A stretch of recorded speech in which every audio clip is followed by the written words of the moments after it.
Welcome to ofthe Chat Gaming. We're going to be busting open this bad boy. Oz Caverns of Ixalan Commander deck, the Explorers of the Deep. That means it's merfolk. But the best part I have to say, it has a +1/+1 counters, and it explores for lands and bluffs. So this is going to be a merfolk tribal deck that's going to come over with it. And I also like how in the back, it says no fishy business.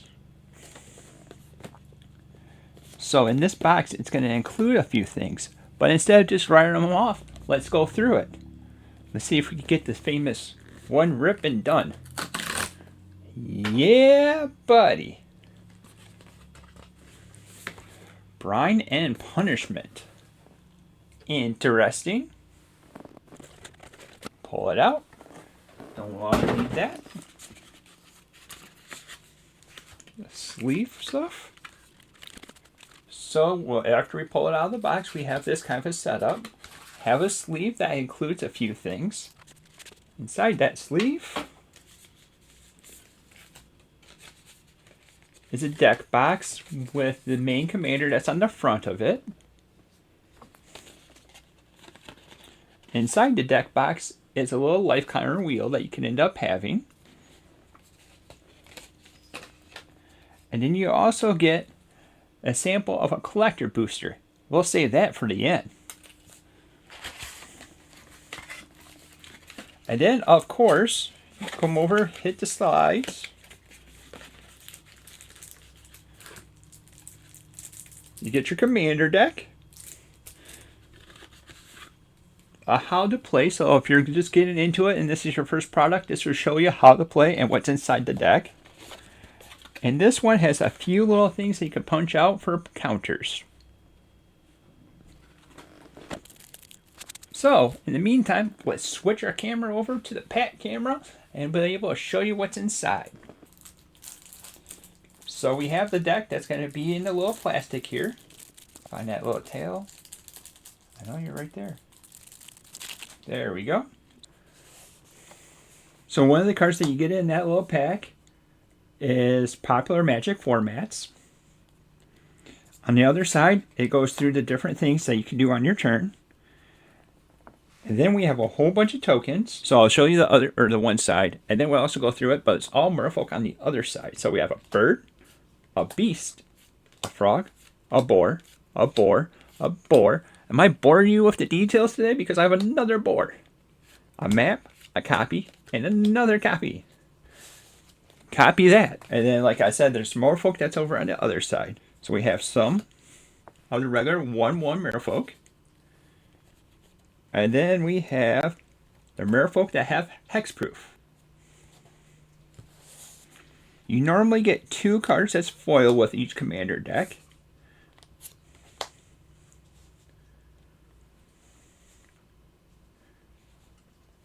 You get the main phase commander, which this is going to be Hakbal, the Surgeon Soul. And then you also get the lieutenant one, which is Axolotl, the Smiling Flood. So if I was playing this, I'll be playing this as the thing, and I'll be taking this guy out. Because it's not a merfolk, and it's not going to end up going down the path that we're going to go with. Let's break down what Axolotl does before we end up going into the deck. Because we're going to see what it has. So if you ever want to end up making another commander, you can always end up doing that. Or you can adjust it to this. But out of the box, this is probably the strong suit that's coming for it. So Axolotl, the Smiling Flood, costs 4, a green, and a blue. It's a legendary creature, so it could be a commander. Salamander Serpent. It's a 6/6. And then whenever it enters the battlefield or attacks, put a flood counter on the target land. That land is an island in additional to its other types, as long as it has a flood counter on it. At the beginning of your incept, untap each permanent you control with a counter on it. So it does open up to some shenanigans where you can end up having counters that goes along with it, and also turns this stuff into islands, which would be nice because if you have stuff that has island lock, this allows you to have the access to that. With that said, we're going to kick this guy to the curb and focus on this guy. This is going to be the commander you want to be having for the deck because it's a tribal deck, and it actually makes this deck really work really well. It's Hackball the Surgeon Soul. It costs 2, a blue and a green for a 3/3 legendary creature. And it has this little thing at the beginning of combat. Each merfolk creature you control explores. So it also includes himself in the process. It doesn't say each other, it just says each merfolk. Explore is when you get to look at the top card of the library. If it's a land, it goes to your hand. If it's not a land, you can put a +1/+1 counter, and you have 2 different options. You could end up keeping that on top, or you could put it into the graveyard. But it also has the second part is whenever it attacks, you may put a land card from your hand onto the battlefield. If you don't, draw a card. So it has a little bit of draw fuel, but it also has a little bit of ramp. Down in the description down below, I'll have a deck list that ends up having what this deck has inside it. So our commander, we got that figured out. We have a Merfolk Cave Diver, Third Eyes, Deep Waters, Rapid Hybridization, Raven's Form, Sage of Fables, Stony Baronet, Beast Within, Next South, Current Conductor, which could be another lieutenant commander for it, Evolution Sage, Explorer with a different art, Inspiring Call, a nice +1/+1 counter synergy, because it also makes all your +1/+1 counter creatures indestructible.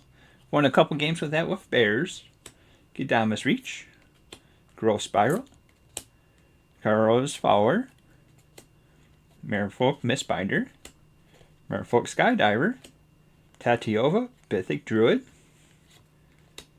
Arcane Signet, Command Sphere, Simic Signet, Soul Ring, Swiftfoot Boots, a good old command tower, Lenore Reborn, Myriad Landscape, Path to Ancestry, a good old Mist Dancer, which is another lord for it because it gives +1/+0 to all other merfolk creatures, and it also gives them flying.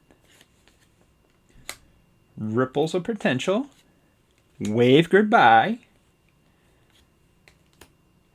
Bygone Marvels, Deeproot Historian, Topography Tracker, Tripperary Instructor, Singer of the Swift Rivers, Bithic Biomancer, and then this is a kind of a split card, so you could play it for this side, and then you could play it for the Aftermath side afterwards.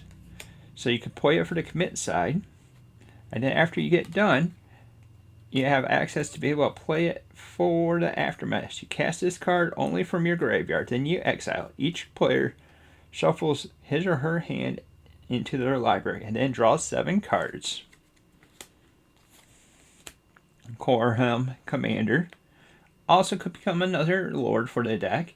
It's a very expensive lord though, because each time you go level up, you have to pay 1 card less for it. Curse of the Swine, Emperor Milo II, Herald of the Secret Streams. So this could end up being a win con that's on itself, because with how much +1/+1 counters that has in the deck, or ways to make it +1/+1 counters, this makes them unblockable. Kindred Discovery, Kapal, Warden of the Waves, another lord with Master of the Pearl Trident, Merfolk Sovereign, Reflections El Elajala, Seafloor Oracle, Sir Spanner, Son of the Sky and Sea. It's a Merfolk God. It's a 3/4. Awesome. I didn't know that was in the deck. I knew Thessa was in there. We have a Thief and Skydiver, a Branch and Evolution, a notable reprint that came out of there. This was going for like another $20 card. It's a nice solid reprint, and it has excellent art. Deeproot Elite, Hardened Scales, again with the +1/+1 counter synergies. We also had that with Branch and Evolution as well. Realm Walker, fun fact, it's also a bear. Woohoo! I love those bears. Well, unless you're talking football. Then I don't like those bears. But Realm Walker is a good little mofolk and lets you see the top card. Ruinous Intrusion, Cold Eye Selkie, Kenoma Tyrant of Orasco. So this would be my lieutenant for this deck. This is the second option that I would like to end up having to play with it. Primal Speaker Zagana, Quadrix Command, Simic Ascendancy, Tasha's Voice of Thunder, Vora Hallclawed. So that's some more +1/+1 counters. Zagana the Utopian Speaker, Metallic Mimic, another card that could end up being the bear, but in this case it's going to be Merfolk. And then whenever we put a creature card of a certain type, of whatever you end up choosing, it gets a +1/+1 counter. Acclimus Refuge gives us Flash. Hinterland lets flexibility. Karn's Bastion lets us perforate. Mosswork Bridge lets us sneak something in once we get enough power. Temple lets us scry. That's just for mana fixing. Reliquary Tower makes it so that we don't have to discard 2 hand size. Rogue's Passage gives us unblockable shenanigans. Secluded Step, mana fixing for a certain tribe.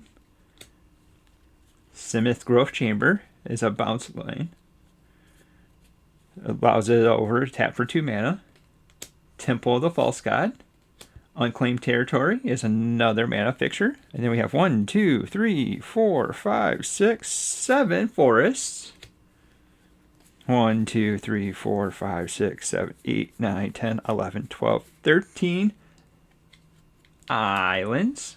Holy smokes, the stack is getting huge. And then you have an overly thick version of the Phase Commander. So if you do pick up this deck, I strongly suggest you running it with that Phase Commander.